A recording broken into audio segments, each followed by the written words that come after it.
Welcome to Midnight Sleep Scientist, a quiet corner of the night where we wander through science as if through a garden after rain, soft-footed, unhurried. If you're ready, let your shoulders drop just a little, and let the day slip to the edges like foam drawing back along the shore. Tonight we'll travel into the deep ocean, a place so dark and tender with quiet that time itself seems to loosen. We'll meet creatures who glow like pocket constellations, who live by patience and gentle efficiencies, who show us how life can thrive under weight and without hurry. We'll take our time, drifting from sunlit shallows into the midnight zone, touching the cool threads of marine snow, passing lanternfish flicker and the long-ribboned bodies of drifting colonies, until the sea becomes a soft black room. By the end, you may be asleep. That would be a kindness. And if you're still awake when we finish, you're welcome to tell me where you're listening from tonight. A city glowing at a window, a farmhouse where crickets sing, a small room with the moon on the floor. Wherever you are, you're already carried. We begin at the edge. Evening leans over the water, and the last colors, cherry, tangerine, thin gold, fold into a calm grey blue. Somewhere behind us, streetlights hum awake. Ahead, the sea has that familiar breathing sound, steady and large, as if it were an animal asleep with one eye open. We step into it gently. The surface gives, cool at the ankles, then the knees, then at last the chest. That soft gasp as warmth leaves the skin. A gull marks our place with a small arc of wings. Then we float, eyes at the horizon, and let ourselves tip down as a leaf tips from a branch, already decided. The sea receives us with scales of light. The surface breaks into a ceiling, ripples writing and unwriting brief poems. In these first meters, color still speaks clearly. Greens and blues stay lively. Reds hold on a few breaths longer. Then, with distance, red begins to go quiet. It seems to wash out, to turn to a dark, where it once was, flame. This is not a loss, but a retuning, like dimming the room so you can hear the music better. We might pause here, hovering in the open water that once held us up from above, and now presses, comfortably, from all sides. The body knows what to do. It's slow. You notice your own heartbeat, sturdy and companionable, and you notice, perhaps, how the rest of the world has slipped a little further away, as if someone pulled a door almost closed, and the room grew calmer because of it. Down we go, and the distances begin to lengthen inside the mind. We are moving through an ordinary miracle, a planetary lake, so large it wears weather as a shawl. The ocean covers most of Earth. That is not new, and yet tonight the fact feels softened, generous. Imagine a globe you could hold in two hands, and imagine most of that blue not as a flat paint, but as depth. Imagine that for every patch of surface you can point to, there is a column beneath it reaching down and down, perhaps 3-4 kilometers on average, more in certain long scars where the seafloor folds into itself and dives. Names arrive as our eyes adjust. The bright top is often called the sunlit layer, where life that feeds on light can flourish, where colors still shout their brief announcements. Then the twilight begins. The word for it might be mesopelagic, if we are leaning toward the language of maps and measurements, but names are also lullabies, and twilight feels closer to what the body recognizes. This is where day is remembered, but no longer present, where blue deepens into the kind you might only see in a dream. Here in the half-light we meet our first quiet companions. A lanternfish threads past like a little ember with fins, its body marked by tidy points of glow. It does not hurry. Very few things do. So far from the quick glitter of surf and foam, a chain of salps drifts by, each soft body linked to the next, a gentle procession moving with the invisible rivers of current. They are not in a rush to be anywhere, because they are already in the everywhere they need. Water passing through, nutrients gathered, movement achieved by being open. You might notice something else, a slow, constant snowfall, tiny flecks, almost not there, sifting past your gaze. It is as if the ocean had decided to keep a quiet fireplace in every room, and the ash were falling forever. Bits of plankton, fragments of life, the undone stitches of surface blooms, all drifting downward, carrying the sun's history into the night below. Here it is, not waste. It is meal and map. It is how energy moves when the light has finished its sentence. The pressure is building with us. Yes, every 10 meters or so, a little more weight, yet we feel not so much crushed as held. If you listen, the mind might want to worry for a moment, might say this is too much, too deep. Here is the truth wrapped in softness. Life down here is built for exactly this embrace. Membranes adjust. Proteins fold in ways that make sense only in such company. Bones are light or altogether absent. Skin is often more like the edge of a cloud than the rind of a fruit. In the deep, rigidity is a luxury and flexibility is a law spoken quietly. We hover a while at the line. Many charts draw at 200 meters. Not as a fence, but as a feeling. The day has faded. The sun is now not a light, but an idea. We can still tell up from down, because the ceiling keeps a suggestion of paler blue, a memory of brightness that thins like old watercolor. Below, the blue becomes a velvet that absorbs language. You might imagine, as we drift, how the living day moves through this column. Each dusk, countless small fish and invertebrates rise from the darkness to the edge of the light, to feed. Each dawn they sink again. It may be the largest daily migration on Earth, not measured in footsteps but in lift and fall. Tonight, in our descent, we catch them returning. Lanternfish stipple the water with a soft galaxy, oars of fins, steady eyes. Shrimp turn like confetti in slow motion, then tuck their legs and settle downward, carried by the same gravity that carries our eyelids, eventually towards sleep. We continue not as plungers but as leaf fall, a long meandering drift. The water cools slightly. Sound, which moves differently here than in air, becomes a gentle, traveling company. Far-off clicks and pearls, perhaps distant whales calling through corridors where the water's layers guide their notes like polished stone halls. We cannot see them, but we can feel the idea of them, the way you feel the presence of a friend in the next room. The air changed, the house different when they are near. At around 1,000 meters, the language changes again, though the body notices before the mind names it. This is the midnight zone. No sunlight reaches this place directly. The dark is not an absence, but a texture we see by what life makes for itself. Brief green-blue whispers, a soft gold flare extinguished almost as soon as it began. Bioluminescence is not the fireworks of summer. It is the polite murmur of a library, the nods across a quiet street. Come closer, it says, or stay away. Here I am, it breathes, and also you do not need to come further. Some glows lure, others warn. Many simply converse the way we wave to a neighbor at dusk. Perhaps you notice how time loosens here. Minutes no longer assemble themselves into tidy stacks. There is only drifting past a siphonophore, so long you cannot hold it in a single glance. A colonial being that is in truth a community singing one song, past a squid small as a thumb, transparent except for its eyes, which seem to carry their own memory of ember light, past a hatchetfish holding itself at a slight angle, its belly lit with faint dots that match the ghost of light above, so precisely that a predator below might miss it entirely. Camouflage here is not a costume, it is a conversation with physics. If the mind asks for numbers, we offer them softly, with caveats like blankets. The midnight zone might extend from 1 to 4 kilometers beneath the surface, though the world's oceans are not uniform, and their layers breathe with seasons and currents. Below that, a deeper plain, often called the abyss, spreads, a country without mountains, except where heat from the planet's crust opens chimneys and pours minerals like snowfall in reverse. And below even that, in narrow trenches, the hadal realm folds in, deep as the height of the Himalaya is high. We are not going there tonight, not yet. We are practicing arriving, we are learning the pace. In the dark, scarcity shapes manners. Food is not everywhere. It is a rumor that passes by in the form of a drifting jelly, a fallen gelatinous veil, or the slow rain of snow. Many creatures keep their bodies simple, the way a traveler packs light.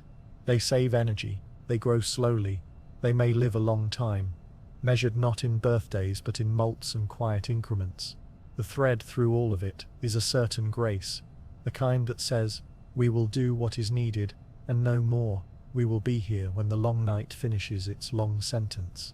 We think about our own days, how much energy we spend in bright rooms, how often we rush between meetings and screens, how we forget the other way of being, the lanternfish way, the salp way, the drifting colony that finds forward not by force, but by openness. Perhaps there is a lesson here, not a sharp one, not a lesson with a test at the end, but a small idea you could tuck under your pillow, that slowness is not the absence of achievement, It is a different geometry of living. That patience is a kind of metabolism, that the body knows how to enter deeper water, and also how to return. We hang motionless for a few breaths. You do not have to count. A fine drift of snow strokes your face. Somewhere in the dark, a fish blinks on and off. A Morse code only its own kind reads. Somewhere above, the surface remembers moonlight. Somewhere below, rock makes decisions in heat and pressure we will not feel tonight. When we resume moving, it is with the smallest reshaping of the hands, the most delicate adjustment of the fins. We let the water carry us along a slow slope. The ceiling of our world is black now, not blue at all, but if you hold your gaze just a little wider, you might notice a faint gradient that isn't light so much as expectation. The body keeps the sense of which way air lives, even when it cannot see it. Before this chapter closes, we place in our pocket a few creatures' names to greet again later.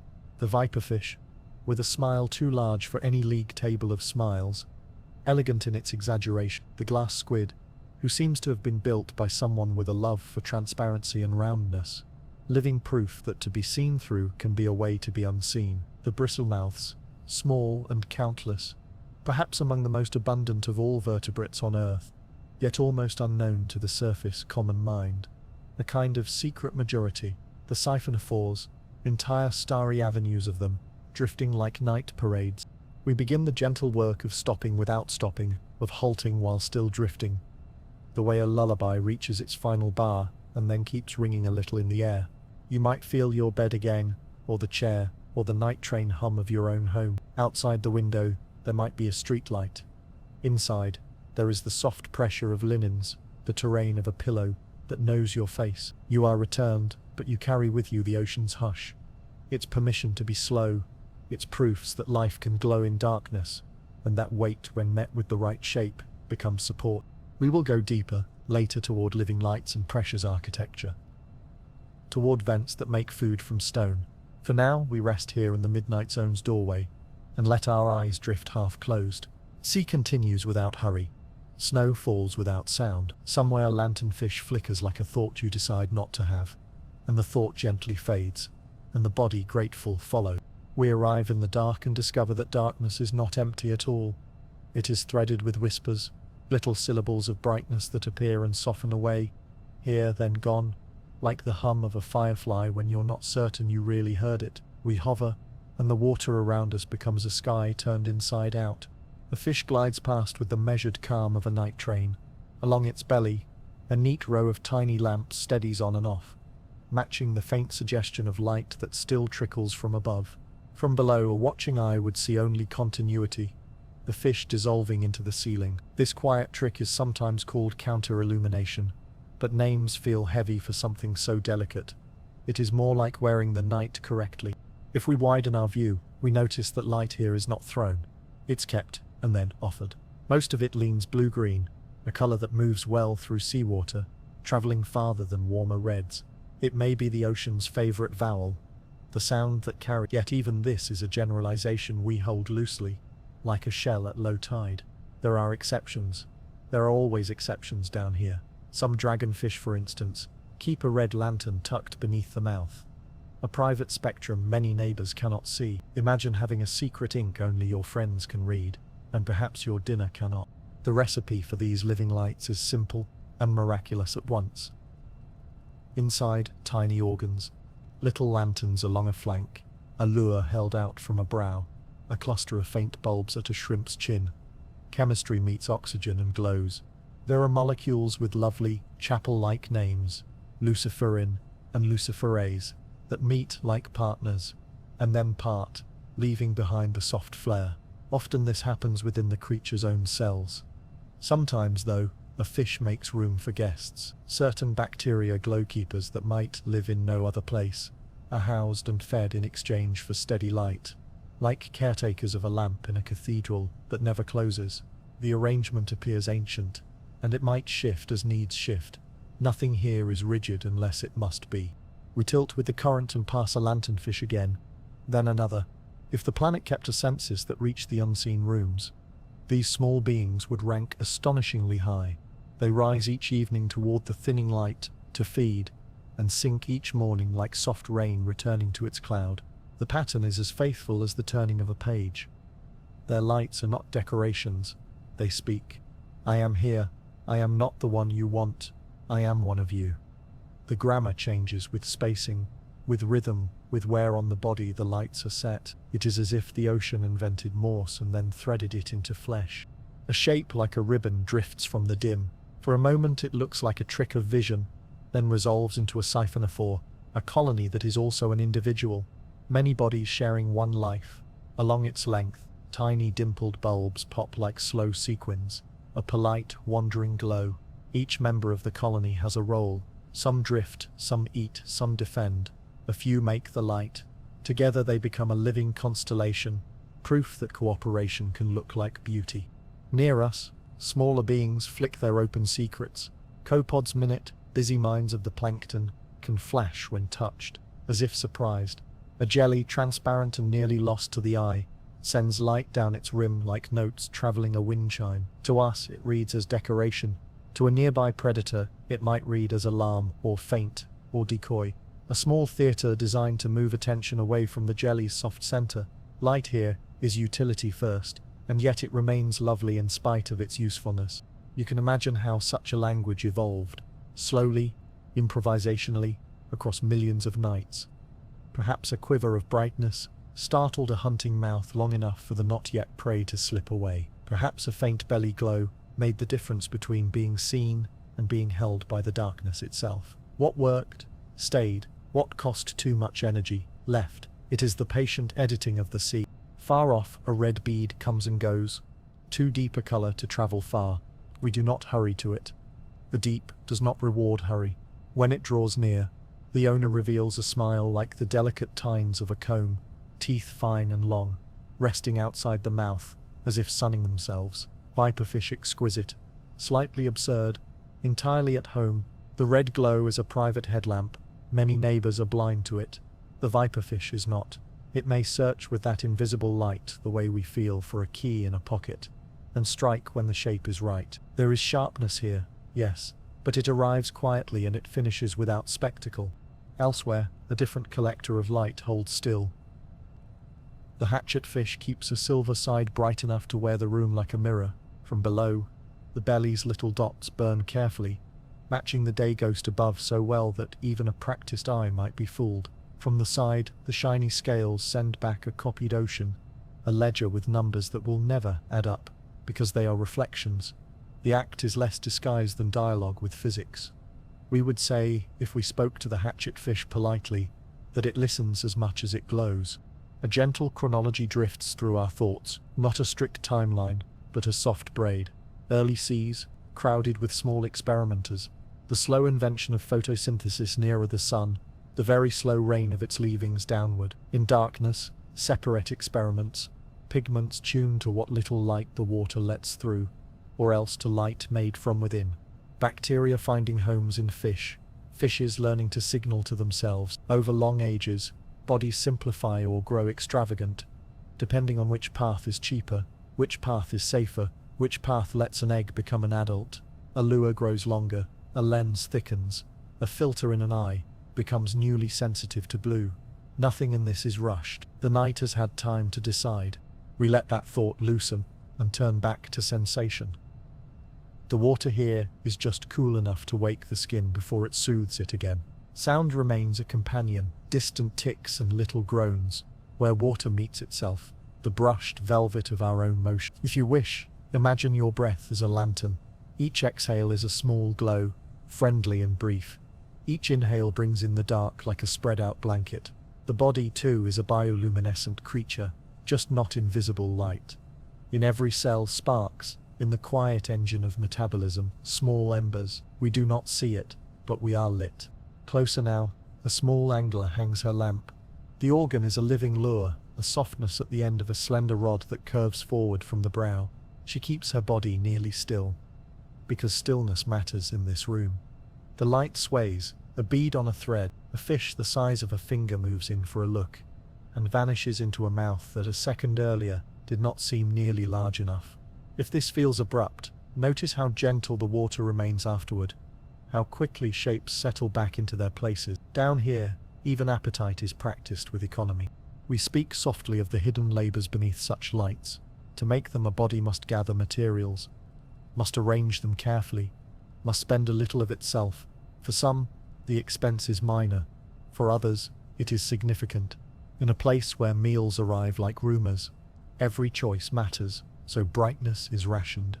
Messages are brief, displays are tuned to be just enough. It is the opposite of daylight pageantry. It is the artistry of restraint. We think of our own hours above water, how often we leave our lamps on, how many notifications we invite to shout our names, how bright the rooms of our lives have become. Perhaps this chapter of the ocean offers a small counter-practice: light as signal, not noise; illumination as kindness, not glare. We might keep one lamp, not all of them. We might choose a color that carries without exhausting us. We might, like the hatchet fish, listen to the room and match it quietly. For a moment, consider how the eye adapts. Rods and cones, those patient fibers, recalibrating as darkness stretches. In humans, it may take a half hour to reach deep night sensitivity. In the creatures here, the architecture is different, tuned from birth. Some fishes keep eyes large and unblinking, windows on the world that gather more of it at once. Others turn eyes upward, like the barrel eye, with a clear dome for seeing what small silhouettes pass above. Some give up eyes altogether and make maps with water and touch. Light is not a rule, it is an option. The chapter's end drifts toward us like a slow fall of blossoms. Before we close it, we place a few small images on the bedside of the mind. A shrimp that steals light from a jelly and uses it for its own. The blue spark swimming down a siphonophore like a messenger bearing news. A fish that writes its family name in faint dots along its belly, so only a twin can read it. These are not fable, they are the manners of a night that has learned to speak. If you're growing drowsy, you're in good company. The ocean, too, relaxes its muscles in this room. Movements lengthen. The snow keeps falling. Far off, something brightens and dims, once, twice, and then rests. We let our eyes follow that gentle pattern on-off, on-off, on-off, on-off, until the lids prefer to stay closed. You are safe here, in the soft parliament of lights. When you wake, if you wake before morning, we will continue toward the architecture of pressure and the bodies that have made peace with the weight of miles. For now, keep your own glow small and easy. The dark will hold the rest. The lights dim behind us until they become a memory. And we ease into a darker room, quieter, heavier, steady as a held note. Here the sea presses from every direction as if it were a benevolent hug that never ends. We are not crushed, we are carried. The body notices first the soft tug on the chest, the slowly thickening hush, the sensation of being wrapped in water that understands its own weight. If we could hear numbers, they would murmur gently. With every 10 meters downward, the pressure rises by about 1 atmosphere, a small stacking of invisible hands. By 1,000 meters, 100 hands. By 3,300. But even numbers, spoken softly, are still edges. The deep prefers curves. Think instead of wool blankets placed one by one on a sleeping form, until warmth becomes complete, and movement slows because slowness feels right. Life here does not fight the blankets. It was tailored for them. A small fish appears, pale as cream in moonlight. Fins, like whispers. Its bones seem almost hypothetical, present, but lighter than the idea of bone we carry from land. Many deep-sea creatures wear skeletons as suggestions rather than declarations. Where rigidity would snap under weight, softness endures. Cartilage steps in where heavy bone would take too much. Gel steps in where air would buckle. Swim bladders, the air-filled balloons that help surface fish float, would collapse like paper bags down here. So many deep dwellers replace them with oil, with waxy fats, with careful chemistry that refuses to be squeezed. Proteins, those tireless workers of life, also learn a quieter way. Pressure tries to press them out of shape, tries to nudge their delicate folds into knots. The solution is not defiance, it is companionship. Molecules drift in to cradle those proteins, to help them keep their gentle origami in place. Membranes, the thin skins of cells, stay fluid by subtle tricks, adding unsaturated kinks to their fatty tails, so they do not lock stiff in the cold. The result is a body that behaves as if the depth were normal, because for it is. Nothing is heroic about it, it is simply correct. We let ourselves drift alongside a creature that looks like a waterfall given permission to move. Gelatinous, translucent, apparently fragile, and yet entirely confident. Gel is a beautiful answer to pressure. It has weight without hardness, shape without insistence. You can push through it, and it returns. A jelly's bell pulses once, twice, the slowest heartbeat you've ever seen, and the animal climbs a meter, then rests, as if it trusted the water to remember where it is supposed to be. In the seafloor's distance, where light is a rumor, and time runs like cold honey, a small family of snailfish tend their business. They are tender, almost see-through, with skin like frosted glass and faces as earnest as any child's drawing. Yet they live where the ocean has forgotten how to be, shallow trenches that fold the planet inward, miles deep. Their strength is not steel, it is harmony.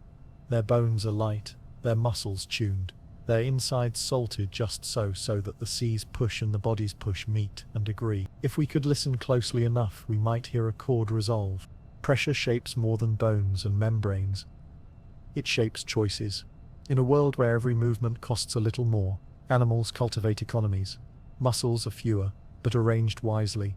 Livers store oils that both nourish and help with buoyancy. Mouths open like flowers, not because drama is required, but because a wide mouth is efficient when a meal may pass by, only once a day, or once a week. Eyes may be large to gather the least hint of brightness, or small to save resources and trust other senses. Even hunger is paced. Metabolism's slow to a patient rhythm. Leaves lengthen not as a strategy, but as a side effect of careful spending. We pause, and you might feel your own shoulders adjust, as if remembering a better alignment. On land, we often meet pressure as obligation, calendar squares, raised voices, the quiet weight of expectation. Down here, pressure is simply the weather of existence. The lesson, if any, is not to grow harder in response, but to grow appropriate, to become tuned, to let go of the air bladders we don't need, to trade clatter for glide. Our ears, even in imagination, become aware of small creaks, the sound of water speaking to itself in the spaces between layers. Far off, the slow slip of mud down a slope. Closer, the nearly silent unfurl of a deep-sea cucumber's feeding arms. Lace scoops catching snow. The animals of this room do not announce themselves. They practice a kind of manners we might call cooperative. With physics, with scarcity, with the long patience of mineral time. Consider the bristlemouths again. Those tiny, abundant citizens of the midwaters. By the time some of them drift depths like these, their bodies wear reduction like elegance. No extra decor, no flamboyance that would spend the budget. Yet their mouths, simple combs of bristles, are perfect for straining what falls. Meanwhile, a gulper eel, absurd and dear, carries a sack of a mouth far larger than the rest of its frame, so it can take in opportunity whole when opportunity arrives. Both strategies are true. Both bow to the same unarguable fact. The deep gives slowly. A chronology passes like a dim procession. Early oceans, warmer, teeming with experiments that stayed near light. The planet cools, currents grow complex, basins deepen, gravity pulls water into the long grooves of trenches. Life follows, sending scouts, then communities, then specialists. Genes learn what pressure prefers, softer hands, flexible hinges, enzymes that behave as if the room were not different at all.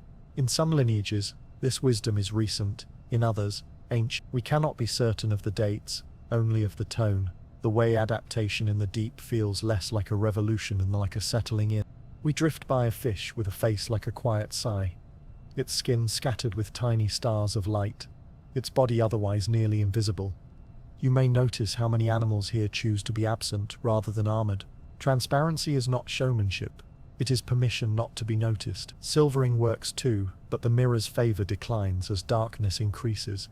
Eventually vanishing becomes the better investment. Even the blood of some creatures chooses a different strategy, carrying oxygen with proteins that behave well under pressure, not too sticky, not too loose, just right, the way a quilt should be in a night that's turning colder. On a low slope, the seafloor rises into a gentle hill of silt. A brittle star's arms write letters we cannot read, tasting the current for the news of food. Nearby, a sea urchin the color of warm plums rolls cautiously, spines barely stirring. Detritus feeders abound here, janitors of the slow snow. Their shapes are spindly, understated, sometimes outrageous in catalogue pictures, and yet in motion they are shy, deliberate, polite to the mud. No one's stamp. Pressure also edits behavior. Where water is dense with weight, sudden accelerations are rare. When something must happen quickly, a strike, a flee, it happens by design, not panic. A goblin shark's jaw, when it decides, leaps forward like a pocket opened by a spring, then resets with the quiet efficiency of a draw. The move looks dramatic, but it is chosen for leverage, for transforming small muscle into useful reach, with minimal cost. In slow rooms, cleverness replaces speed. You might be wondering about the cold, how it works with pressure to shape these lives. The deep, away from vent fields, keeps a near constant chill that would make a surface fish grow sleepy and dim. Down here, enzymes are tuned for that chill the way we tune instruments for a different key. A note that would sound wrong above becomes right below. The combination of cold and weight becomes a stable stage, and life writes its plays for that stage with quiet confidence. We think of ourselves again, not to center our story, but to remember we are part of the same library. Perhaps there are places in your life where you have tried to be rigid, to hold a shape, because you thought the world needed that from you. Perhaps tonight you allow the idea that softness can be strong, that a gel can go where a beam cannot. Perhaps you let a task float until it touches you, rather than chasing it in bright circles. Pressure is not an enemy to outwit, it is a fact to befriend. Near our shoulder, a small amphipod sails past, legs moving like careful cursive. It wears no armor to brag about, because armor here would sing the wrong song. Far above us, storms are drawing lines on the surface, but their shouts do not reach this room. Down here, pressure is so complete that weather loses its teeth. The sea becomes its own cathedral, pillars of water instead of stone, aisles of current in place of pews. We are visitors who have been given the quietest tour. We settle toward a broad plain where sediment lies in soft drifts. Tracks cross one another like the paths of dreams. Faint repeats of starfish travels, the small commas left by sea pens opening and closing, the dotted lines of worm castings. Nothing seems hurried, everything seems ongoing. We could stay here a long time and still be on time. Before we close, we return to the snailfish for a last look. One hovers near a small outcrop, pectoral fins fanning as if dusting a bookshelf. It does not know that people far above have argued pleasantly over how deep its cousins might live, or how their bodies keep their proteins comfortable, or where the limit lies for creatures of bone. The snailfish simply continues. It has no word for pressure. It has only the room which fits perfectly. We carry that feeling upward a little, not all the way, just enough to ease the ears. The blankets of the deep lift one by one, and our own blankets, those on the bed, over the knees, across the shoulders, take their meaning from them. If your jaw has been tight, it might loosen now the way a hinge loosens when oil finds its way in. If your thoughts have been crowded, they might spread like silt settling after a distant, harmless slide. We will visit other architectures soon. Vents where rock breathes hot and feeds whole gardens, without sunlight. Cities of crimson plumes and pale crabs. For tonight, let the notion of pressure change shape in your hands. It is not a fist, it is a tide. When you lean with it, you float. When you hold yourself like gel, you are unbreakable in the way clouds are unbreakable. The snow keeps falling, the water keeps holding. Somewhere, a jelly lifts and rests, and the mind, relieved, follows that same tide, up a little, down a little, until stillness becomes the most natural thing in the world. We turn our palms upward, and the night begins to fall into them. Not as rain, not as ash, but as something gentle as soft flecks, slow as thought, drifting in all directions at once. The ocean's quiet weather. If you hold still, you can feel the suggestion of it crossing your cheeks, ticking like a memory. The deep has seasons of its own, but this snow is faithful, even when the calendar forgets. It is the patience of the surface, coming home. We watch it gather in the water like stars deciding to rest. Each flake is a little anthology, a torn petal from a bloom of tiny drifters above, a thread of jelly, a grain of mineral, a folded pellet of what has already been eaten and made useful again. Some pieces are so light they twirl and dance. Others are ballasted by microscopic shells and sink with purpose. Small comets on a long descent. The ocean keeps no wastebasket. It keeps a circulation desk. For a while we simply float and let the flakes teach pace. They do not hurry to the bottom. They do not argue with the current. They trust that down is a patient verb. Around us, animals have learned the same grammar. A translucent creature, the size of a thumb, sits inside a delicate bubble of its own making, a lava season in a house of silk. It beats a tail, and the house filters the water like the gentlest colander, gathering snow that the lava season can sip. When the house clogs, it sighs free of it, and builds another, leaving the old one to drift downward, as a soft room collapsing. Even our dwellings, it suggests, may become gifts when we're finished with them. A shape like a velvet comma drifts from the dim vampire squid, named long ago by someone who saw the cape and not the manners. It is no hunter of the chase, it is a curate. From the ends of slender filaments, it gathers the sea's confetti, tucks it into a tidy bundle, and eats as if reading from a small book. Energy in the deep is poetry more than arithmetic. You do not spend the long night running. You learn to read the snow. On the plain below, you can see where flakes have become blankets. The seafloor looks dusted as if dawn had touched it with flour. A sea cucumber inches along, mouth like a tiny open hand, taking in what the water lays down. Brittle stars lift their arms and sieve the falling news. Tiny amphipods skitter and pause, the way thoughts do when you are almost asleep. There is no feast here, and yet there is never nothing. Scarcity is choreographed into sufficiency by the rhythm of drift. We let a quiet chronology unspool. Above, sunlight drives a brief riot of growth, especially where eddies and seasons stir nutrients. The party ends, as parties do, and the leavings begin their slow descent. Some are stitched into larger flakes by the ocean's glues, becoming snow we can see. Some move as neat, dark beads that sink quickly, small packages taped and addressed by creatures who ate well and are already elsewhere. Along the way, mouths meet them. Much is consumed before it ever reaches the bottom. What arrives is enough for those who wait. The planet's carbon takes this elevator in reverse. From light to night, from air to water to mud. The machinery is simple and astonishing. The tone is lullaby. We pass a little procession of salps, each body linked to the next, tiny engines swallowing water, and leaving behind strings the snow clings to. A single colony can change a snowfall's route, turn it into thicker curtains that drift with purpose. In another lane of current, a gossamer jelly lets a wave of blue-green sparks run its rim, a brief announcement that fades as quickly as kindness. Even alarm here adheres to the decorum of dimness. You may find yourself thinking of pantries, of the quiet art of putting by, of slow soups that taste better on the second day, not because they changed, but because time changed around them. The deep, where meals are rumors, has perfected this art. Bodies store oils that hold both buoyancy and calories. Mouths are shaped to accept opportunity in all its sizes. A sieve for dust, a clasp for larger blessings. Muscles are tuned to move beautifully, only when movement matters. What we above might call thrift, life below calls wisdom. A larger shadow moves through the snow, and then dissolves. Perhaps a fish with a wide, trusting mouth, open to gather whatever the night offered. Perhaps an eel with a pouch of a jaw, letting chance write the menu. There is no chase in these gestures, only readiness. To watch them is to feel your own appetite soften into something gentler, less list, more listening. Sometimes the snow becomes weather of a different kind. Far above life ends. A turtle, a large fish, a whale, and what begins below is a brief season in which many arrive. The fall is slow, but the change is swift when it lands. Bacteria wake with focus. Hagfish wind like pale ribbons through a sudden forest of scent. Amphipods convene. For months, for years, the seafloor becomes a garden around a gift. Bones later host their own cities, with beings that can eat what most others cannot.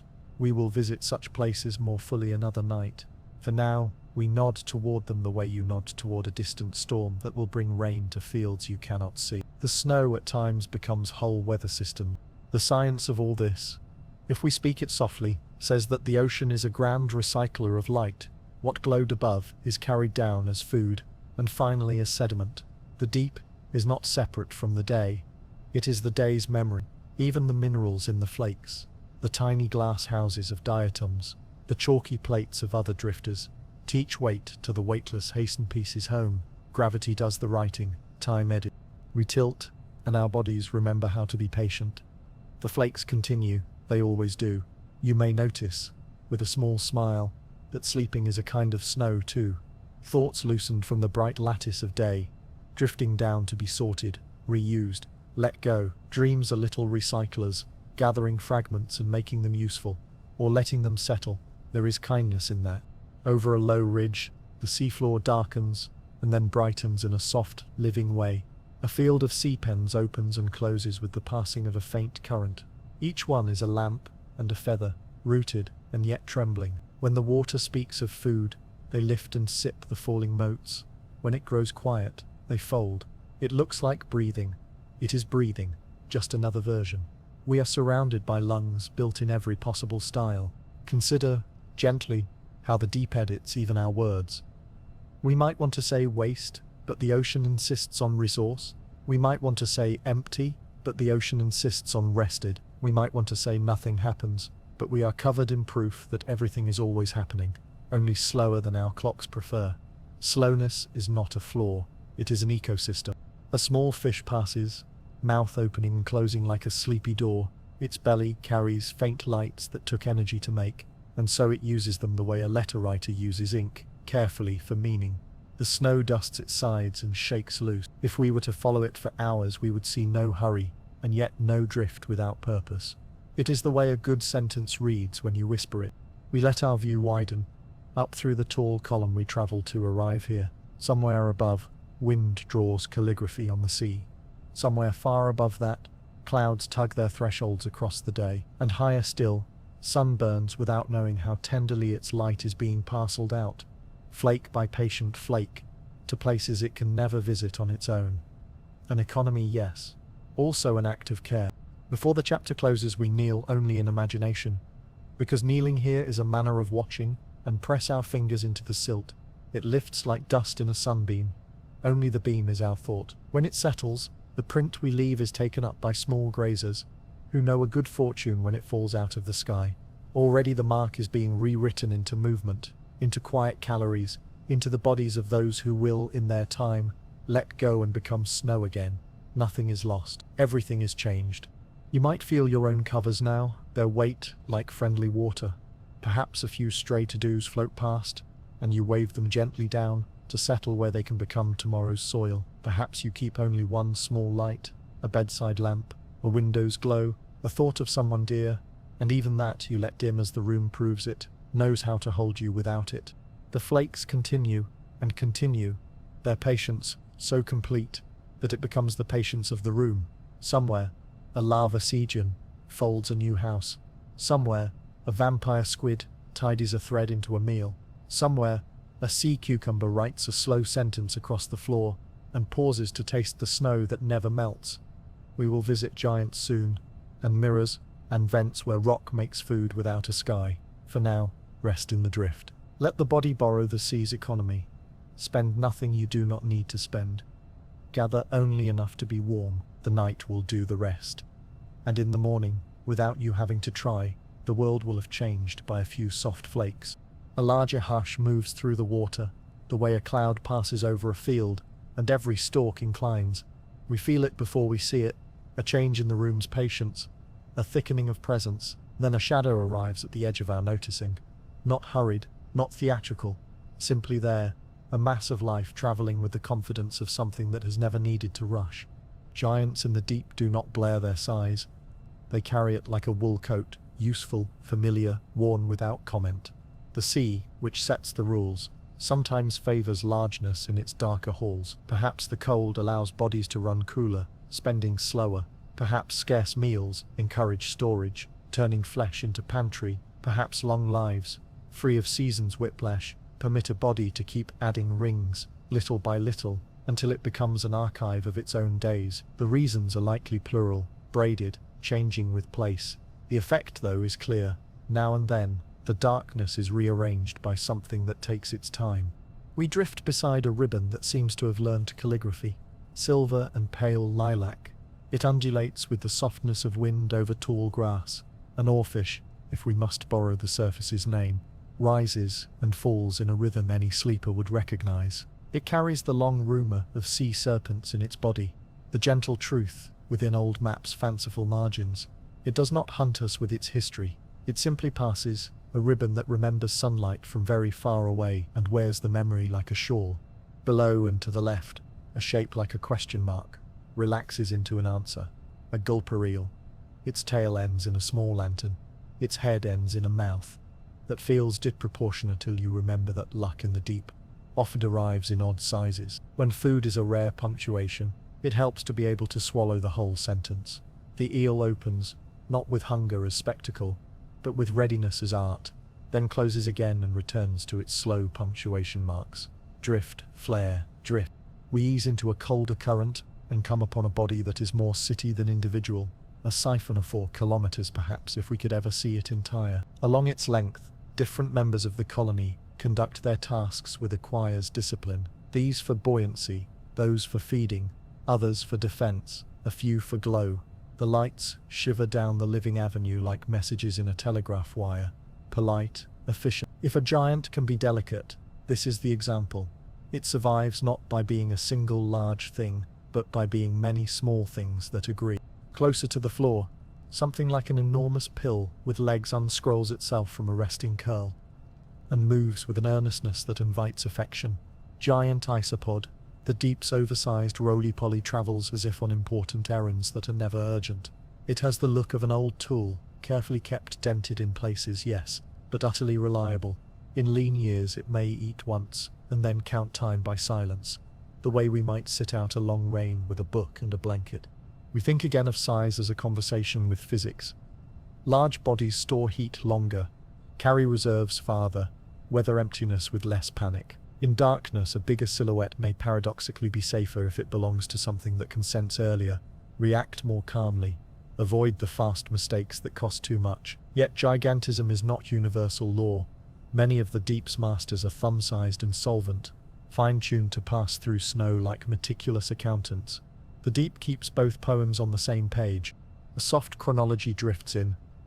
Long before submersibles learned to sit quietly with their lights turned low, people on ships found signs, a long ribbon washed ashore after a storm, a sucker ring on a whale's skin, a beak discovered like a stray polished tool. And from these fragments we imagined monsters because night asked to be filled. The truth, when we met it, was quieter. A squid large enough to occupy a room does not storm the story. It occupies it with reserve. Eyes like round windows that have seen a great deal and decided to comment on very little.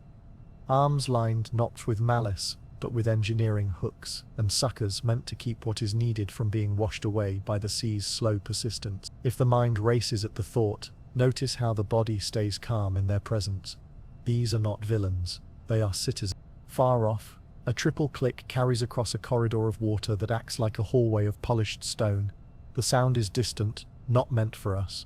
We imagine, softly, a whale passing muscle like geography, brain like old forests, moving with a certainty born of long roots and longer memory. Giants meet giants down here. Their conversations are mostly unheard, their manners mostly impeccable. We leave the thought undramatized, a respectful nod from one enormous quiet to another. We come upon a jelly that looks like a slow umbrella borrowed from a dream. Its bell is a membrane of thin silk, its body a room with windows. Deep styria perhaps, or a cousin. When it opens, the water inside is rearranged.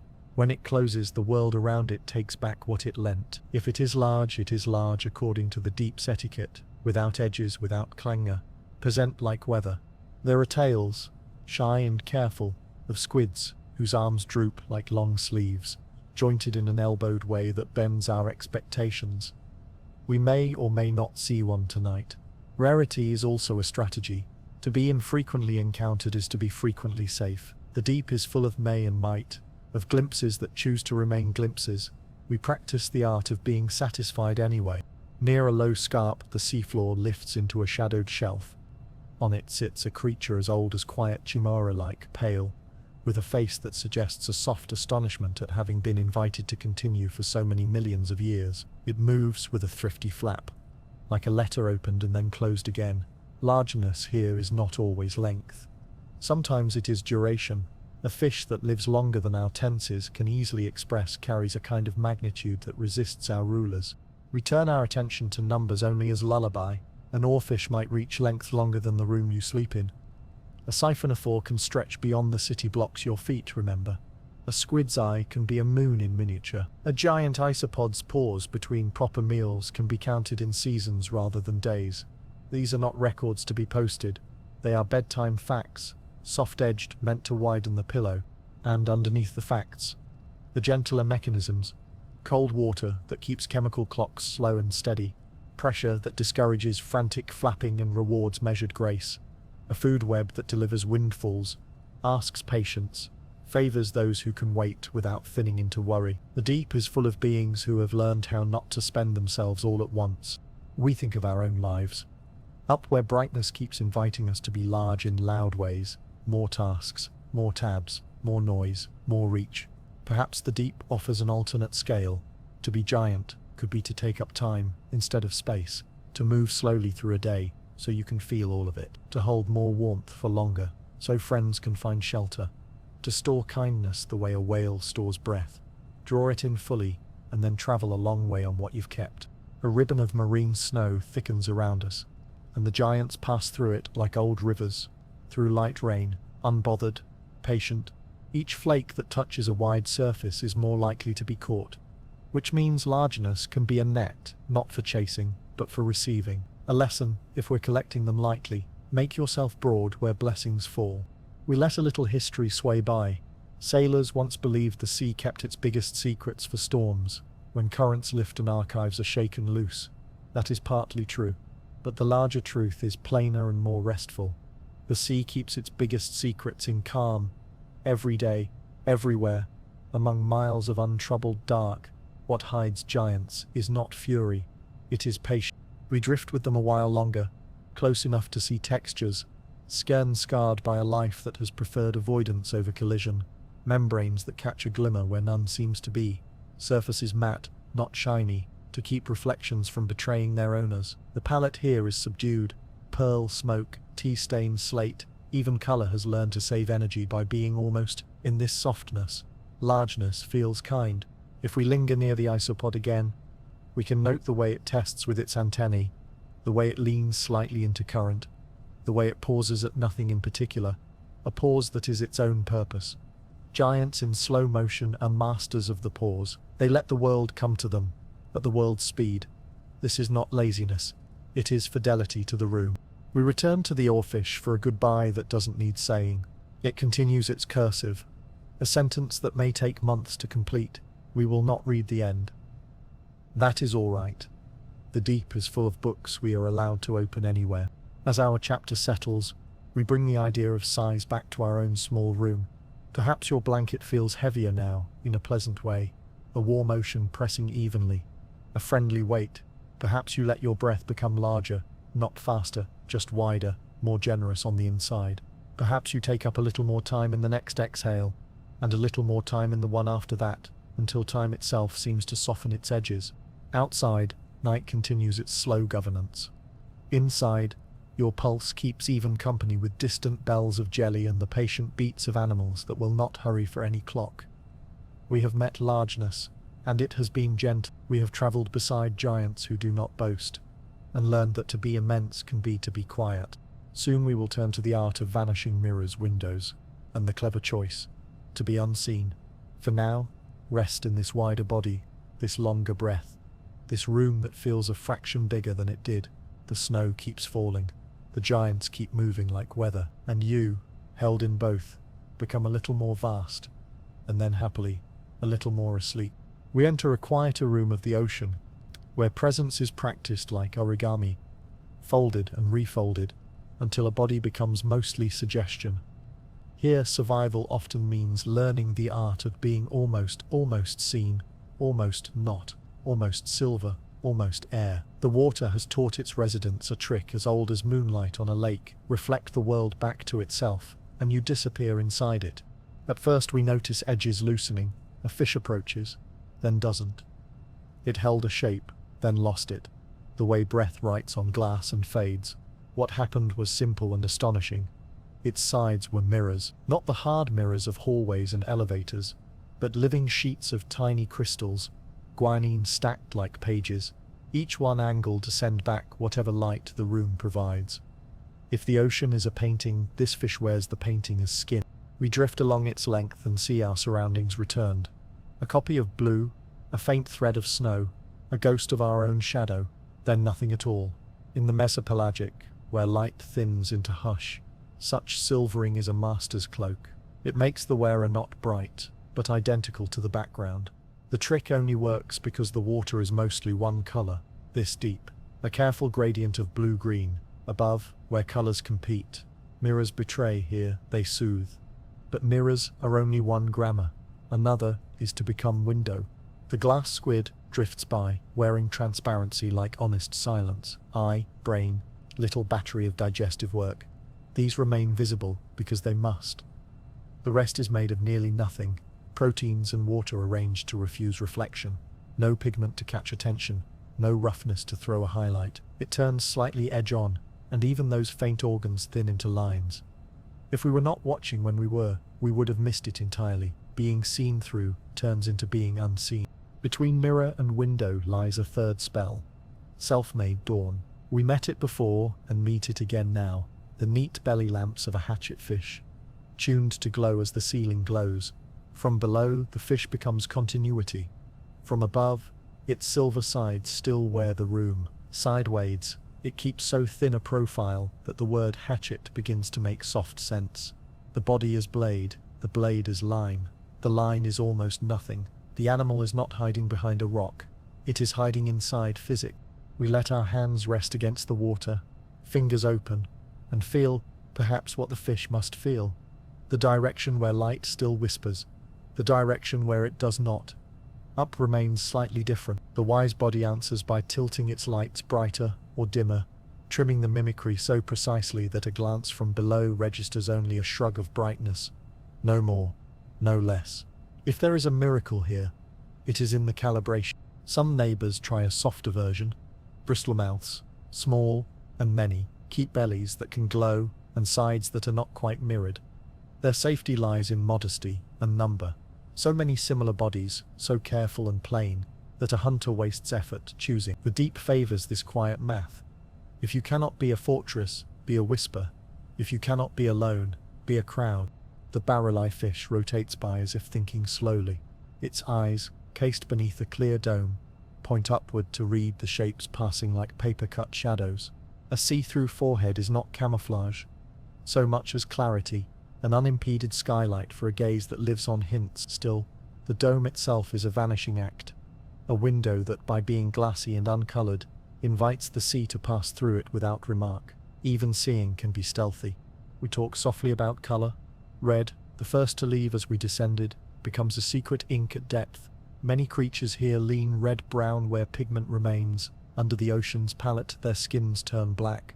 Others choose not to color at all. In shrimp and jellies, proteins arrange themselves to scatter as little light as possible. Some even grow anti-reflective coatings, tiny bumps, nanoscale fields that keep gleam from forming, the way a fogged pane refuses to glare. If these details feel technical, let them blur into a general truth. The deep edits tray brightness out of its citizens the way a careful editor removes extra adjectives from a sentence. We imagine, with care, the chronology of such vanishing. Early bodies tried pigment. Learned it failed when the sun failed. Others tried armor, learned that shining draws teeth. Over long evenings, scales became mirror stacks, skins thinned into near air, organs tucked into shadows of themselves. Photophores took up duties lanterns never had on land. Not to illuminate, but to erase. A line of light on a belly is not flourish here. It is humility. We pause to test the room with our own senses. The water presses softly. The snow runs like a mild constellation through our peripheral vision. Far off, someone speaks in light. A quick on, a quick off, then stops. We think, naturally, about our lives above. How often we feel a need to be seen, to announce, to reflect more brightness than the room requests. How often it tires us. The deep offers a counter-practice that might feel like relief. Seamlessness as protection. Privacy as health. The option to be present without performing. To be fully here and almost invisible at the same time. A suggestion of a school. Shifts past. Each fish turning its mirror at the same angle for one breath. Then another. So the group becomes a single sliding plane that reads as nothing at all. Predators, searching from the side, find only sea. From below, only ceiling. From above, only floor. The choreography is not written, It rises from the physics every second, a flocking of decisions as small as muscle twitches and as large as survival. We think of predators too with their own tools. Some carry eyes that read polarization, a pattern in light our human sight mostly ignores. Polarized light scatters off mirrors differently than off open water. A hunter that sees this pattern might find a silver cloak. Less perfect, so mirrors evolve new textures. Eyes learn new tricks. The arms race continues in velvet slippers. Nothing here is absolute. Every vanishing is negotiated. On the seafloor, a paper-thin fish cleaves itself to sand, all color drained into the exact shade of the neighborhood. Slight adjustments happen as the current moves a grain here, a pebble there. The fish keeps updating the map of itself, making minute edits to remain true to the room. If you watch long enough, you can see the decision itself, a wobble, a flicker, and then a new agreement with the floor. A jelly with combs catches our attention. Along its ribs, rainbows appear and move, a paradox in the dark. The colors are not pigment, not light made by chemistry. They are the side effect of cilia beating rows of tiny hairs catching what little light exists and bending it into iridescent lace. Beauty here is often byproduct, the way a whispered kindness leaves a warmth no one planned. We linger beside a thin fish with silver so fine it looks liquid. If we look straight on, it remains. If we shift a few degrees, it vanishes. Mirrors only mirror what the angle allows. The fish understands this deeply, without thinking. It arranges its life around the geometry of glances. We might gently consider doing the same, turning our gaze toward angles that keep us safe, away from glares that cost too much attention. A soft thought about windows returns. Transparency is not about emptiness. It is about trust in structure. The glass squid is still a squid. The glass octopus, when it appears, is still a mind with curiosity, arms with quiet purpose. Their bodies are no less real for being difficult to see. We can carry that upstairs. Just because something is not loud does not mean it is not here. Just because someone does not shine does not mean they are not strong. We let numbers hum in a corner. The guanine plates in mirror scales might stack dozens deep. Photophores may ring a belly with points as tidy as a seamstress's work. A hatchetfish's counterglow can change in fractions of a moment to match a passing cloud's fainting brightness miles overhead. These figures do not demand to be memorized. They want only to be felt as care. Soon we begin the gentle work of reappearing. The fish do not offer a farewell. Their goodbyes are their very vanishing. We turn slowly, and the room regains its population only when we stop searching for it.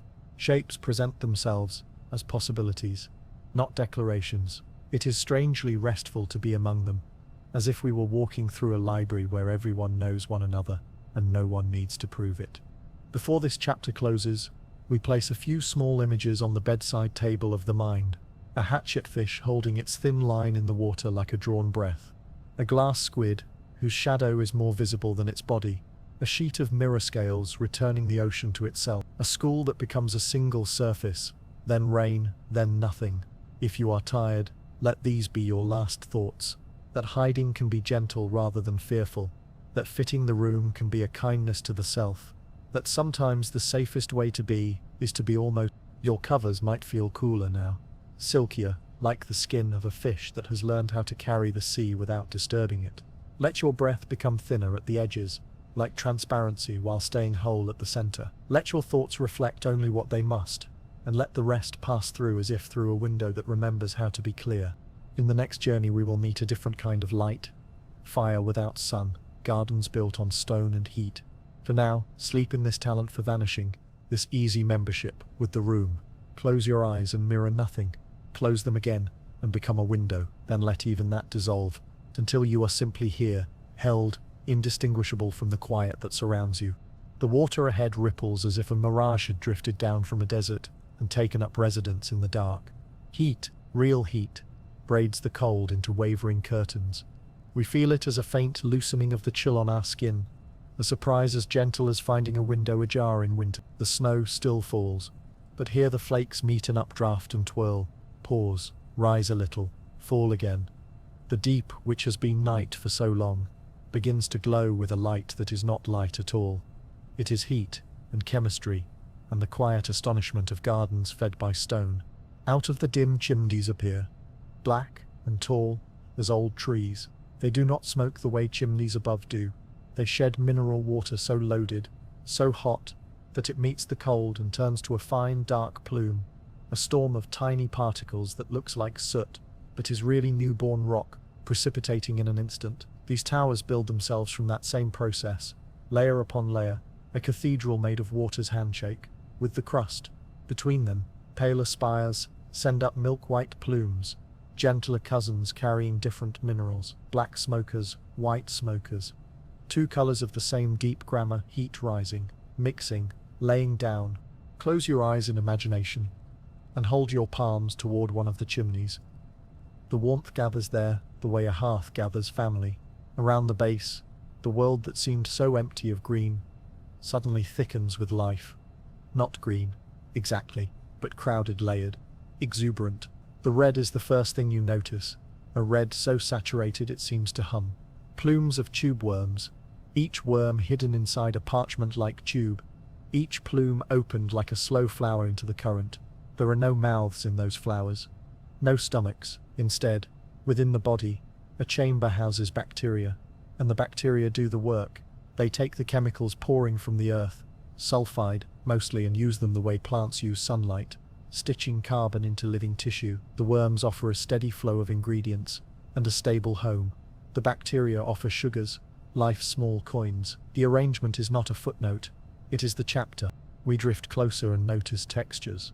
The tubes clatter very gently when current stirs them, like paper lanterns touching in a breeze. In the shadowed corridors between chimneys, shrimp collect in dense crowds, white with a hint of rust, their backs glowing faintly where specialized organs host more bacteria, or perhaps sense the warmth. Some seem to graze the mineral surfaces as if harvesting fields.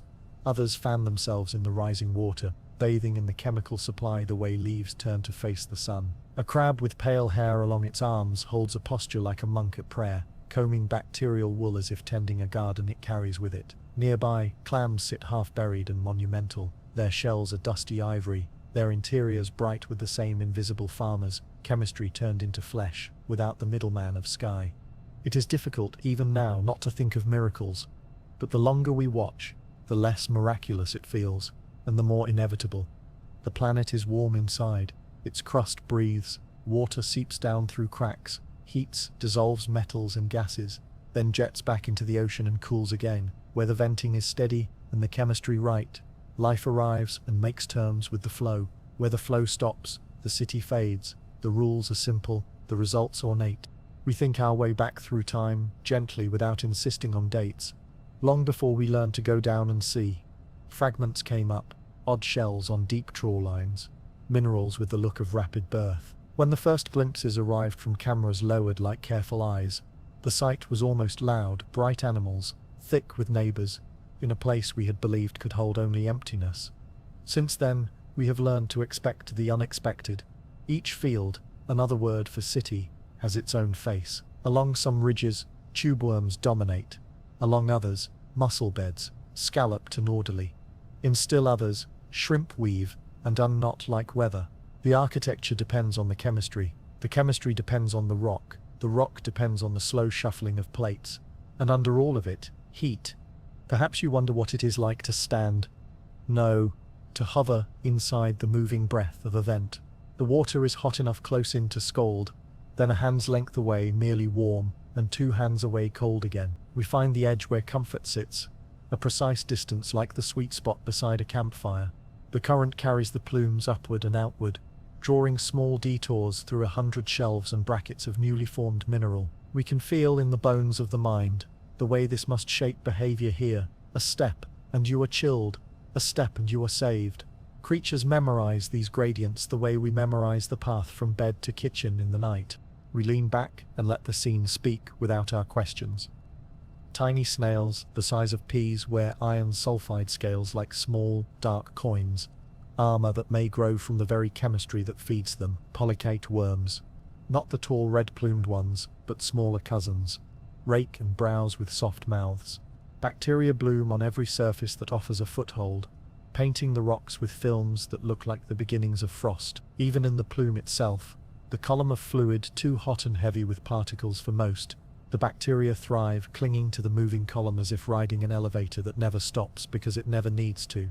And then, with the patience the deep always asks of us, we widen our view and see a different kind of venting altogether. Cold seeps, where the earth exhales not heat, but methane, and other gases. There is no black smoke here, no shimmering heat. Instead, the seafloor is pale, sometimes crusted with curious candle wax-looking deposits, sometimes dusted with the delicate crystals of gas hydrates that seem to be ice and yet behave otherwise. The crowd is quieter, but just as ingenious. Mussels gather in bands and cities, hosting bacteria that can dine on methane. Tube worms here are smaller, slow-growing, their lives measured in long, patient decades. The chemistry differs, but the bargain is the same. We will give you a home and the flow of ingredients. You will knit breath from stone. When a bubble rises from the mud, it wobbles up like a thought you meant to keep to yourself. Some pop, some are taken in and eaten by films of microbes so thin they look like an absence. And yet they form a membrane across the seafloor, a veil where one world meets another. Beneath that veil, deeper in the mud, other consortia, ancient partnerships of microbes, work at a tempo even slower, turning methane into other forms, with the help of sulfate from seawater. The place hums, if a place can hum in silence. We consider the timelines. Vents can be brief, the way fruiting bodies are brief on a forest floor. A few years, a century, a pause, a rebirth somewhere down the ridge. Cold seeps can last longer, seepage holding steady the way a spring does on a hillside. Animals arrive in waves, colonize, grow, wane, move. The map redraws itself without fanfare. A tube worm that began in one generation of flow may outlive the chimney it grew beside, and watch its neighborhood change without ever once lifting its root-like base from the rock. The image feels familiar, how we too can remain and let the room become a new room around us. There is hunting here, yes, but it is unhurried and specific. A crab turns a careful circle. A fish with a pale, thoughtful face waits where warm meets cold, as if the border itself might deliver supper.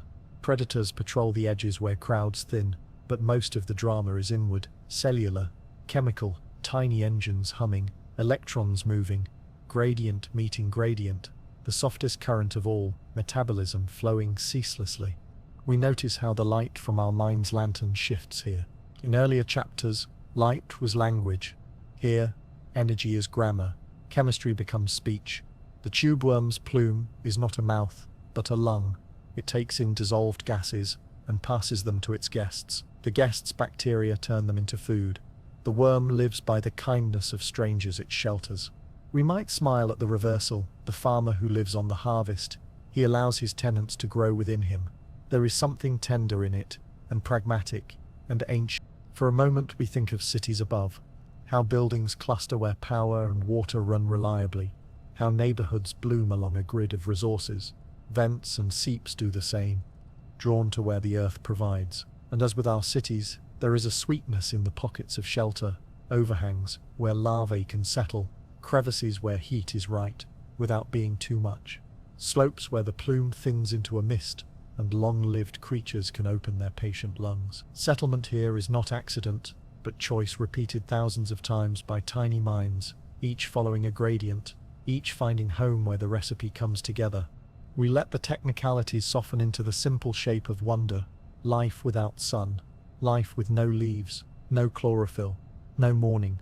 Life that keeps a clock by the constancy of flow and the faithfulness of a vent field's breath. It suggests gently that the universe may have more kitchens than we imagined, that on other worlds or beneath other oceans under ice, wherever rock meets water, meets warmth, gardens might gather around fires we cannot see. A small pause. Heat on the cheek. The whisper of falling minerals. The steady pulse of water, up and water down. If you listen for long enough, the whole thing reduces to a lullaby of gradients, from hot to cold, from rich to lean, from inside to out. Life slips along those slopes the way a child slides down a banister, laughing without making a sound. Before we leave, we put away a few details like smooth stones in a pocket, the red of a plume, remembering sulfur, the way a shrimp's back glows like banked coals, the fine, chalky coats that form where water meets water, crusts you could mistake for frost if not for the warmth beneath, the hush that falls when a spent chimney collapses and a new one begins. like a book closing and another opening to the same characters in a different city. We step back, gently, and the heat loosens from us. The cold returns, not cruelly, just faithfully. The snow is steadier out here, less updraft, more drift. Behind us, the city keeps working, inhabitants unbothered by our attention, which they never asked for. Ahead, the dark resumes its role as comforter. We carry with us the peculiar calm of knowing that even in night, even without stars, there are hearths, small fires tended by chemicals, by rock, by water, fires that make homes where we would not think to look. Back in your own room, perhaps you feel a small warmth beneath the covers, the kind that comes not from the air but from the body remembering itself. Perhaps that warmth is enough for now. The rest of the house goes on breathing. The clock is still. The mind keeps a picture of red plumes leaning in a current that never tires. We will listen next to the ocean's quiet ears. How sound, not light, becomes the thread that ties distance to distance. For now, let the image of those deep gardens sit like a low ember at the center of your chest. Steady, patient, requiring nothing from you but rest. The night will take care of the chemistry. The body will do the rest on its own. Night has perfected its quiet here. Yet the room is full of intention. Shapes hold their stillness the way a hand might hover over a candle's warmth. Ready, patient, exact. Predators live in this darkness. Yes, but they hunt as choreographers rather than brawlers, spending little, wasting less, letting physics and timing do most of the work. Teeth are present, sometimes astonishingly so, and yet they read as punctuation marks at the end of soft sentences. Something small drifts near, a lantern on a thread. The thread belongs to an anglerfish. She floats like a comma, unassuming, the light swaying just far enough in front of her mouth to be an idea, not a warning. The lamp is alive, tended by tiny bacteria who keep it burning with a hush of chemistry. When a curious neighbor reaches for the thought, the mouth opens in a practiced, exacting yawn. Water carries the visitor in as much as muscle does. The jaws hinge wide, the bones flex. The scene is over before it ever felt like a scene. There is no chase. There is only readiness, matched to patience. We sink alongside her for a while, noticing details the dark makes easy to miss. Her body is not armored, it is efficient. The protruding teeth are not for grinding. They are for keeping, small gates against the current's tendency to undo. In this room, even ferocity has learned good manners. You may think of all the times above when precision saved you more energy than force, when the right sentence closed a problem that strength would have left half open. The anglerfish is that sentence placed carefully. A different ghost appears and dissolves, and then appears again, barrel-eye, quiet voyager, with a clear dome for a brow. It is not a hunter of rushes, but of angles. Eyes tilt upward, scanning the faintest silhouettes for a meal drifting in from the ceiling. When the moment arrives, the body makes a small, exact movement, almost polite in its swiftness, and the opportunity becomes nutrition. If there is a lesson braided through these waters, it might be this: the deep prefers choreography to sprinting. Out of the velvet, a smile too large for any drawing book. Viperfish, all gentle menace and improbable grace, carries teeth so long they seem to be thinking ahead. The jaws close with a precision that suggests practice measured in ages. Its lantern, underchin glows sometimes, sometimes not. A rumor of red many neighbors cannot see. It does not glitter or hust. It waits. Its strike, when it comes, is the quietest kind of certainty. We drift lower, and feel the seafloor's gravity in our attention. Here, predators become patient furniture, lurkers in folds and shallows. A tripod fish props itself on elongated rays, lean as twigs facing into current like a windmill, turned contemplative. It does not pursue, it greets. A snailfish hovers above a stone, pectoral fins fanning with unhurried purpose, tasting the passing snow for news of supper. A grenadier's long tail writes a pale question mark over the mud, the answer residing somewhere just ahead, never far, never forced. On the move again. We enter a drift of translucent ribbons that look too delicate to hold appetite. Siphonophores, colonies that are also individuals, carry within their glassy trains thousands of tiny mouths and thousands of tiny stings, each tasked with a portion of the work. Prey is gathered by choreography. This part paralyzes, that part draws in. Another begins the slow work of turning encounter into continuance. Even their weapons are filigreed. miles away from what our daylit mind calls violence. In the deep, even the act of taking is wrapped in efficiency. We consider a different kind of armament. Elasticity. Gulper eels fold largeness into smallness until the moment demands the reverse. Their pouches open like umbrellas in rain that falls rarely, but generously. They do not chew the rain, they keep it. A goblin shark's jaw, when it has decided, leaves its face like a hinge released, extends and returns, a quiet geometry of leverage. Nothing thrashes because nothing needs to. The deep edits drama out of the hunt, leaves behind only what works. Senses too are tuned away from spectacle toward truth. Light is scarce, vibration is faithful. A lateral line along a fish's side reads the wrinkles of moving water as you might read Braille. Fingertips on a story, subtle pressure changes. The brush of a tail, the rumor of a fin, electricity whispers from muscle and heartbeats. Certain predators keep organs that feel this as easily as you feel a chill. In the dark, sight becomes one member of a wider choir. Each sense sings softly, honestly, and together they harmonize into certainty. Now, here, we let a chronology loosen through memory, not fetched as dates but as moods. Once, before lamps and long cables, the creatures who live by ambush evolved in the long grammar of scarcity. Longer teeth, wider mouths, less interest in travel, more skill at waiting. Countershading above softened into counter-illumination below. Chasing gave way to luring, sprinting relaxed into leaning with current. It took millions of nights for these manners to settle, and they still revise themselves with a composer's patience. The piece is never finished, it is forever becoming more itself. Anglerfish return to us in a different configuration. On some nights, in some waters, the females, larger, lamp-bearers, carry on with their practiced stillness, while nearby a male the size of a compliment arrives, touches, and does not leave. He becomes a portion of her, a shared circulation, a pair of eyes finding one heartbeat. It sounds mythic, and in a way it is, but it is also simple, a way to make sure that in a world of distances and quiet corridors, two find each other once and then remain found. Even love, in the deep, edits waste. We pass a comb jelly twinned with its own reflection on the edge of black, a soft oval with rows of moving cilia that scatter what little light there is into rainbow. It eats other jellies, not roughly, more like two clouds mingling. Prey slips against the sticky surface, is drawn inward, becomes part of the slow lantern. A predator, yes, but the word feels misplaced when watching a choreography so slow, so deliberate, so lacking in alarm. The deep keeps reminding us that our day words carry too much clang for night. Near a vent field we visited earlier, habit rewrites appetite in yet another dialect. Pale crabs comb bacterial lawns with the focus of gardeners, yet are opportunists when something fleshy wanders near. Vent fishes patrol edges warm meeting cold, chemical-rich meeting lean with a diplomat's attention to borders. Predation here is not a separate act from living, it is woven into the same tapestry of gradients. Even the most decisive bite is contextual, precise. We think of ourselves, gently, without blame. How often we hunt by flurry, refresh, reach, react, tiny sprints that leave the mind winded. The ocean offers another posture, hold still, tuned senses to what is present.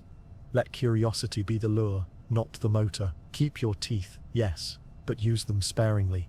How many of our daily problems could soften if we treated them like viperfish? Do a passing glimmer, wait until the angle is right, spend one clean movement, and then rest. A shadow lengthens, and resolves into something old and astonished. Goblin shark again, wearing the past without irony. Its skin, soft as dusk, keeps the shape of ages. When it moves, it does not push the room around, it allows the room to carry it. The jaw's quiet spring remains our favorite sentence here, a punctuation that turns maybe into yes without raising its voice. Numbers hum in the background like a lullaby. You half remember, teeth count into the dozens, sometimes the hundreds, but weigh almost nothing. Jaws extend by ratios, not by roars. Strike distances are measured in body length saved, calories not squandered. Every arithmetic problem ends in thrift. If mathematics can be tender, this is what it looks like. Equations solved in whispers. We drift over a low trench where amphipods gather, like careful punctuation marks along a line of scent. Something has settled here. Not a feast, not a famine. Their work is methodical, share small predators, smaller prey, each adjusting to the other, the way two dancers adjust grip and step until the movement flows. The deep is full of partnership disguised as contest. Each life depends on others continuing, even as it briefly interrupts one to become another. Before the chapter settles, we lay a few small images beside the bed of the mind. A lure trembling like a thought you almost remember. A jaw unfolding with pocket knife elegance, then folding again as if nothing happened. A school of glassy hunters exploiting a seam of current where little creatures must pass, the way birds know a valley's thermals. A ribbon colony collecting its dinner by being many, not by being fast, teeth shining only when necessary, then disappearing into the polite darkness.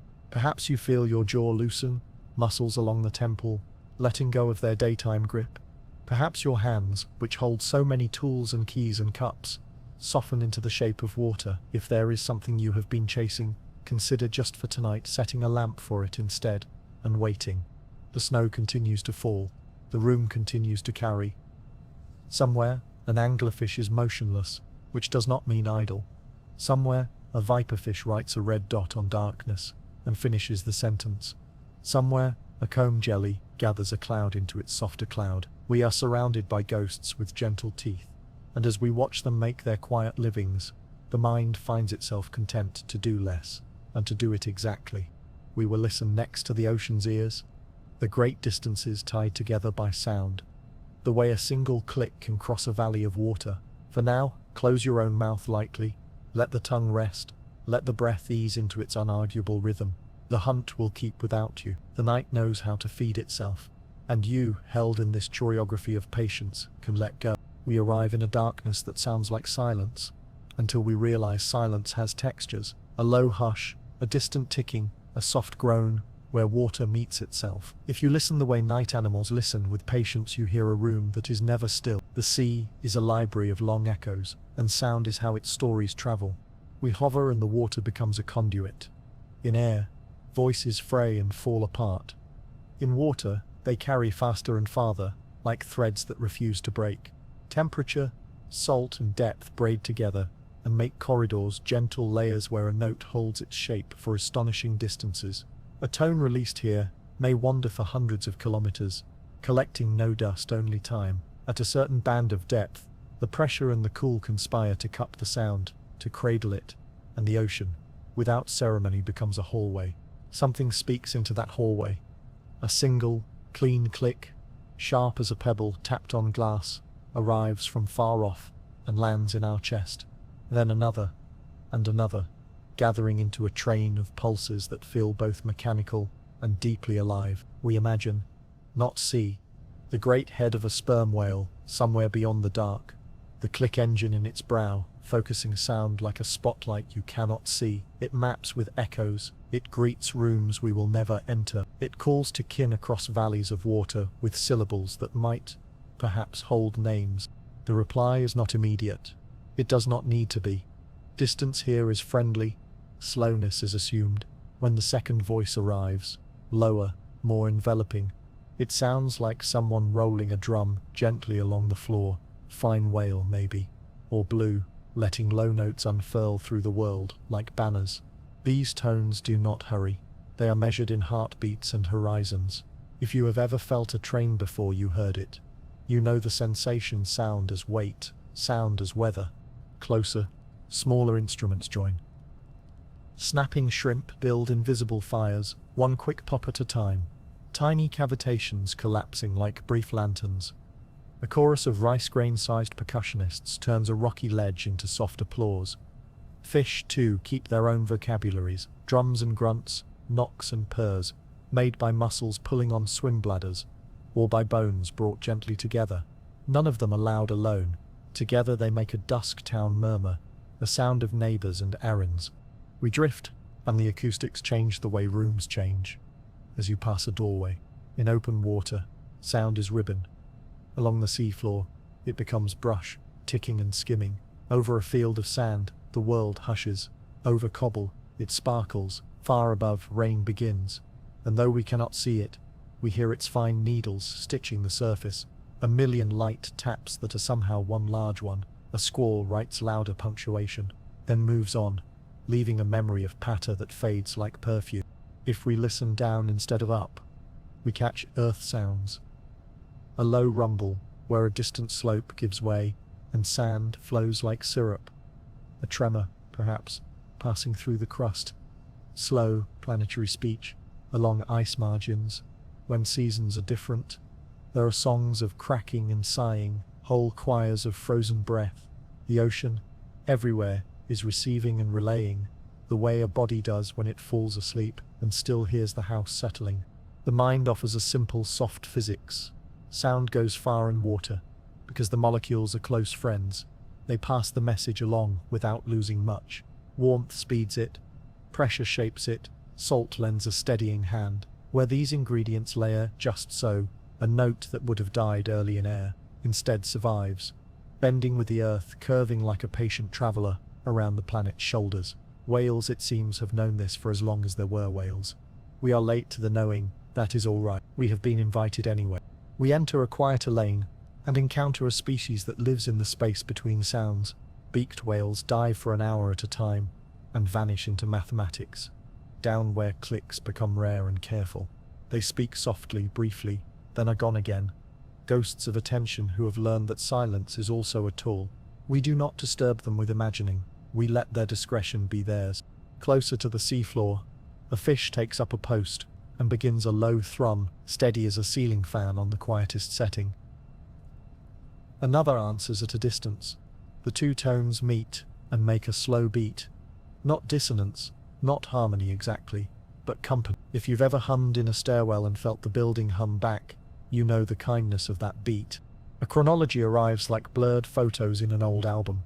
Long before wires, song was the ocean's telegraph. Seasons moved by changes in chorus. Winter's hush, spring's busy lattice of fish calls, summer's riot near reefs, autumn's lengthening notes. Then, recently in deep time, our engines entered the room.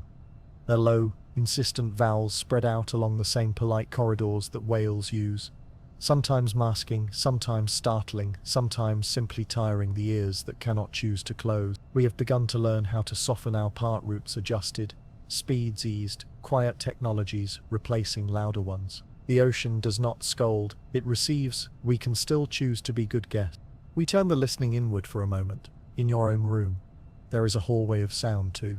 The low appliance hum, distant traffic like far surf, a faint tick as the house cools, and underneath, the reliable percussion of you. If you let attention rest there, pulse in the wrist, breath in the ribs, you become, for a moment, a small ocean with its own currents and corridors. The body answers to the same physics. Regularity carries far, softness invites distance to come closer without fear. We glide through a layer where the day's migrants are returning. The deep scattering layer, so many small fish and plankton that sound reflects off the crowd and makes a phantom seafloor that rises at dusk and sinks at dawn. Sonar reads it as substance. It is, in a way, a living mirror, moving on a timetable older than our cities. Each animal is quiet. Together they are architecture.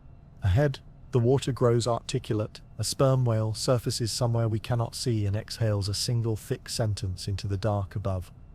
The reply arrives not in sound but in pause, in the space the ocean leaves around that act. Then, again, clicks. Again, the metronome of certainty. We do not translate, we simply admire how well designed the instrument is for the hall it plays in. Numbers hum in a corner, and do not demand to be memorized. Sound moves roughly 4 times faster here than through air. Low notes can travel the longest. A click lasts less than a thought, and yet can paint a portrait of a squid 20 meters away. These are lullaby facts. Hold them loosely and they keep you company. We think of messages. The sea does not shout, it repeats. It prefers clear syllables, spoken at the right pitch, to long speeches at the wrong one. We could borrow that, say little, say it well, trust the room to carry it. Perhaps tomorrow, when you speak across a crowded day, you choose fewer words, a kinder tone, and let the rest move on the quiet channels that friendship and patience provide. The chapter turns toward its soft cadence. Our ears are full but not tired. The shrimp are still popping like distant campfires. The fish chorus softens. Somewhere far down a corridor, a whale's low note unrolls. slows and settles onto the floor like a blanket. Above, the rain has stopped. The surface, if we could see it, would be stippled with the last small rings, each one a sentence that ends with a period, and then fades. Back in your room, maybe the refrigerator sighs and goes still. Maybe a car passes and does not come back. Maybe the only sound is the soft fabric noise of your own breath. Let it be the ocean's metronome now. Steady, generous, unbothered by distance. Each inhale a tide coming in, each exhale a tide going out. When we wake again, if we wake before morning, we'll visit the small lamps of our curiosity, submersibles and gentle machines, the care we take when we enter someone else's night, the questions we ask and the ones we let remain unasked. For now, keep listening, even with your eyes closed. The ocean will go on telling itself to itself in the dark, and you, part water, will understand enough to rest. A small yellow glow appears where there should be none. Steady, patient, the size of a lantern hidden in a mitten.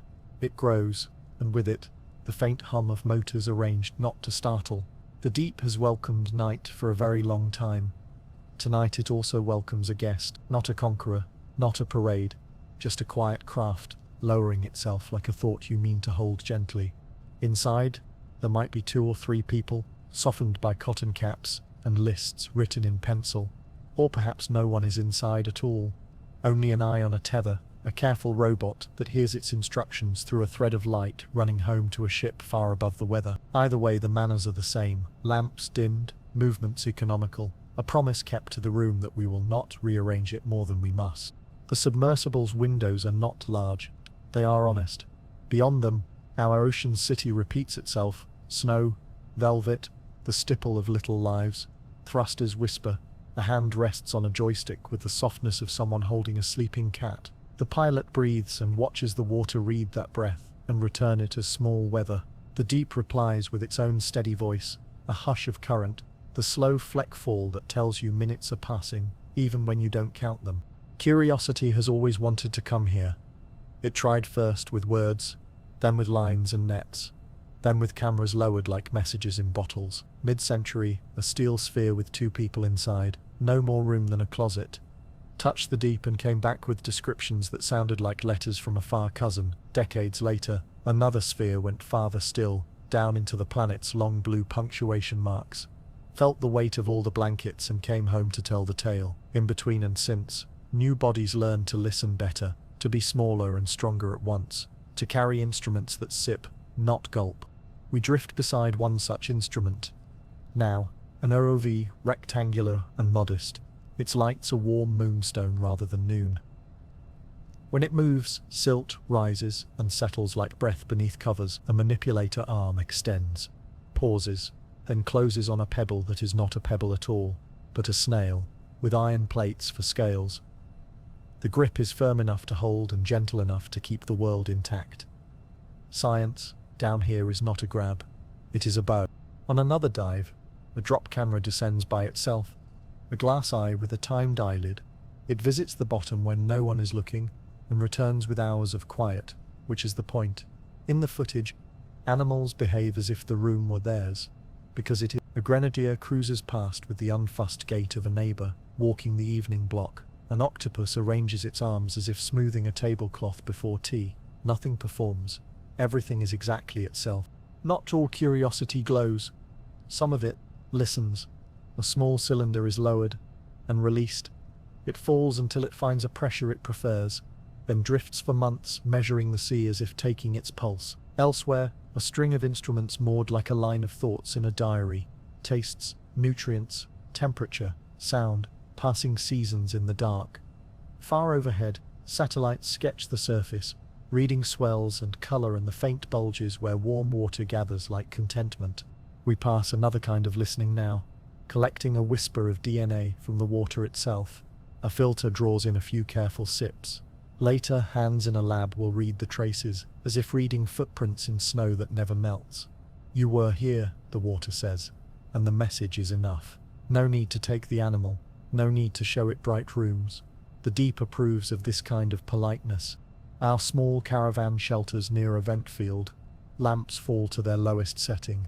A candle in a cathedral. The vents continue their quiet exhale. Animals do not scatter. A claw gently touches a tube worm's old empty house, not the plume of the living neighbor. A temperature probe leans like a fingertip near the heat and withdraws. Notes are made in handwriting that will be clear later to the person who wrote them, and perhaps to no one else, which is a kind of intimacy science rarely admits. We allow a soft chronology to gather. Discovery as a trail of small lamps in the dark.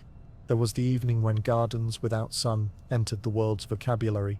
There were the years when submersibles sat beside shipwrecks and listened to time speaking through iron. There were the long afternoons of trench walls passing inches from glass, geology rushing by at the speed of drift. There were celebrations when a new creature stood up into light long enough to be met and then lowered back down. There was grief when a machine did not return, absorbed by the same gravity it had asked to know, each moment braided into the next. Not heroic, simply faithful. We think about what we know because we came, and what we only suspect, which is far more. We know some animals here live slowly enough to measure their growth with patience, rather than rulers. We know snow is currency, and chemistry is kitchen. We suspect there are giants we have not met, and miniatures more present than we realize. We suspect there are languages, in light and shape, we have barely learned to sound out. The ocean keeps turning pages at its own pace. We are allowed to read over its shoulder. Curiosity, like light, can be too much of a good thing. We speak in the quiet shapes of our sentences rather than in slogans, about gentleness, about keeping lamps dim and visits short, about the rule that says, take only what answers a question and ask fewer questions than you brought, about leaving rocks where rocks have made neighborhoods, leaving shells where someone is sleeping under them, leaving silence where silence has already chosen the notes. There are rooms we do not yet enter, and, perhaps should not, places where breeding might be happening, where recovery from some slow disturbance is underway, where our presence would be like laughter in a library. The deep is generous but not infinite. Our care is part of the agreement. This is not urgency, it is steadiness. Like tying back a garden gate when you come through, so foxes do not follow. We let the pilot's hands, or the program's lines, guide the craft back toward its line home. The tether hums a little like a cello string, then settles. Above, the ship is a suggestion, a warm rectangle on a wet horizon. Between here and there, miles of night practice their patience. We rise in tempo that suits safety and physiology. Creatures peel away from our bubble, like thoughts deciding to wait for morning. The vents shrink to bracelets of glow, then embers, then memory. As we ascend, the room thins. Light that is not ours begins to guess at itself. First is rumor, then a smudge. We pass through the old neighborhood's mirrors and windows, the uncolored discretion, the thin bells of jellies that carry rainbows only by accident. A lanternfish rotates like a small planet and chooses not to be interested in us. A ribbon colony drifts on with its errands. Snow keeps falling because falling is what it knows how to do. At the edge of twilight, color returns like a flock.